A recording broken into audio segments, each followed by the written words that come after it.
Happy New Year, everyone. Welcome back to the channel.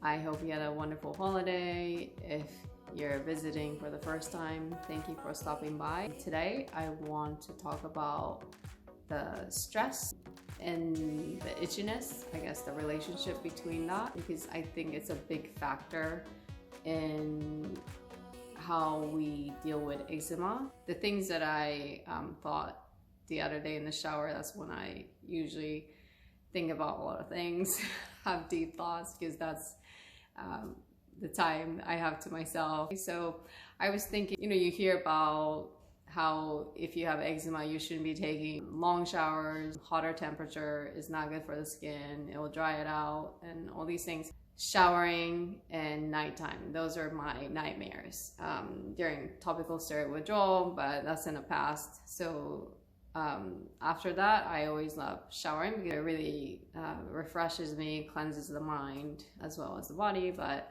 anyway, so yeah, I personally like showering, but with this hand healing journey, I knew that maybe I needed to lower the temperature a little bit so it wouldn't cause itching after.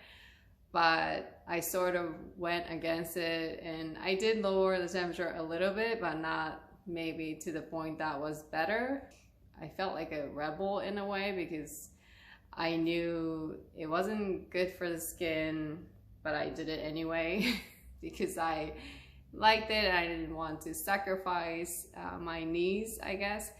But just looking back, my hands have gone through the worst and they have come out on the other side, despite the fact that I sort of stuck to the temperature that I enjoy, and I don't take it for that long. But sometimes, like picking the skin, I've done that in the shower and I knew it wouldn't be good, but the skin heals anyways. As you know, I'm pretty strict with how I eat. Other aspects that are not going to cause permanent damage, like taking a shower at a temperature I like, I think looking back, it was okay to do. This one is a little bit hard for me to kind of make it simple and organized, but I'm going to try the best as I can. So what I want to say is, if it's not going to cause permanent damage, then enjoy things that give you joy. Not to cause additional stress, because when you have eczema, you're told or you read what not to do, and there are many things, and that itself can create stress. And if that interferes with how you like to enjoy things, that can create even more stress. So from my experience, I learned that sometimes it's okay to stick to how you like things, as long as it's not interfering with the healing journey in a big way. Also, what came to my mind is amount of sleep. I know for skin healing, it's good to go to sleep, or it's good to be asleep between 10 and 2 a.m. But usually when my hands are in the worst stages, I try to go to bed earlier, but I would end up getting those itch attacks around 2 and 3. So I was thinking, like, how can I avoid it? Like, how can I minimize this? And for me, what worked was to sort of watch things that are funny, or put my mind away from eczema or how my skin was at that time, and kind of wait for when my eyes can no longer be open and just kind of pass out.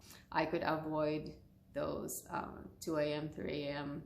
itch attacks. So I did stay up late, and on the back of my mind, I'm thinking I'm not getting the sleep that I should be getting to heal my skin. I sort of kind of shifted that into thinking, okay, I'm going to do what works for me, because eventually I will get the sleep I need. I just wanted to get through this hard phase of being woken up with a severe itch. So I told myself that it's okay to, you know, stay up later than I should, kind of, if it's going to help me itch less. And then when my skin is better, I know I'll be getting more sleep. So that should help with the healing of the skin. So I try to find a way that works for me, and so I could have less of itchy nights, because it's emotionally hard too when you're itching in the middle of the night uncontrollably and you feel so bad. You feel, this is a big word, but you feel ashamed that you can't control it and your skin looks worse and worse. And like, if this type of night happened, since it was just my hands, I would wake up and soak them and sort of try to restart the bedtime with a sort of renewed mind, and try not to think about, oh, I have maybe 2.5 hours left till I have to get up, but, you know, just kind of do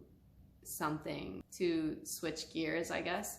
So that's what I did. And nowadays I'm well past those uncontrollable itch phase, thankfully. Another thing is, during the phase of uncontrollable itchiness, you might be told by someone close to you or your family members, don't scratch, or try not to scratch. And it's like, you don't want to say that to someone that has eczema unless you know personally what the itch is like. It stings when you're told by someone that you love. In my case, it was my husband. I feel bad because he would hear me scratching, and then I think he woke up and he would just say, don't scratch, stop scratching. Sometimes I was half asleep and scratching. I wasn't fully aware, but as soon as I heard that sentence, I woke up and I felt really bad. And you want to control it, but you can't. That's another stress factor when someone close to you tells you not to scratch. Just wanted to assure you that you will pass that phase eventually, when your body heals. So yeah, I had many of those, but that's in the past. And nowadays, so I have a little bit left on the palm. This happens at night when I'm trying to go to sleep, and I touch it, massage it to have better circulation. Then it kind of escalates a little bit of itchiness. So nowadays it's very within my control. Unless I touch and like do something, it won't itch. But I realized that the itchiness comes from how I touch it, and then maybe I think, why am I not healing yet? Or, oh, this doesn't look good, or those negative emotions sort of start creating the itchiness. So I try to avoid that by not touching at bedtime, and try to finish the day with gratitude. So I'm not thinking about my hand. It really helps. And also listening to stories, that really helps too.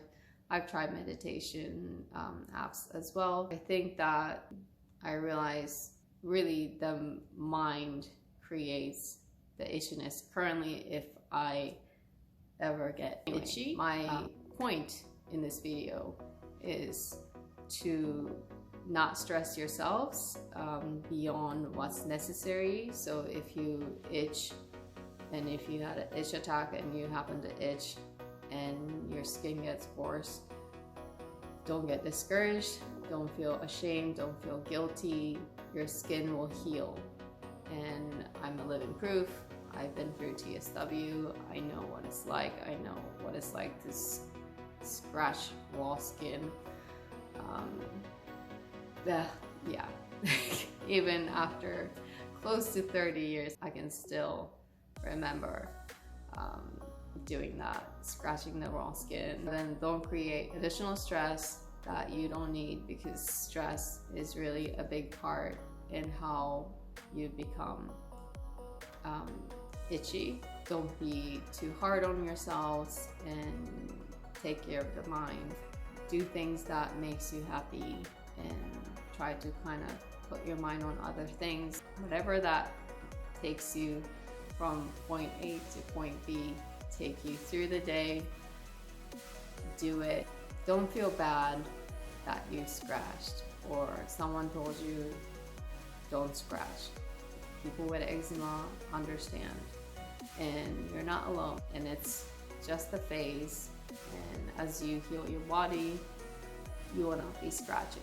So just remember that you will not be scratching for the rest of your life. If you're trying to heal your body from the inside out, you will eventually be itchless. You'll eventually be itchless. So yeah, please take care, and thank you for watching this video. If you have any questions, please leave them in the comment section, and if you'd like to subscribe, please click subscribe. Wishing you a wonderful beginning to the new year, and see you in the next video. Bye.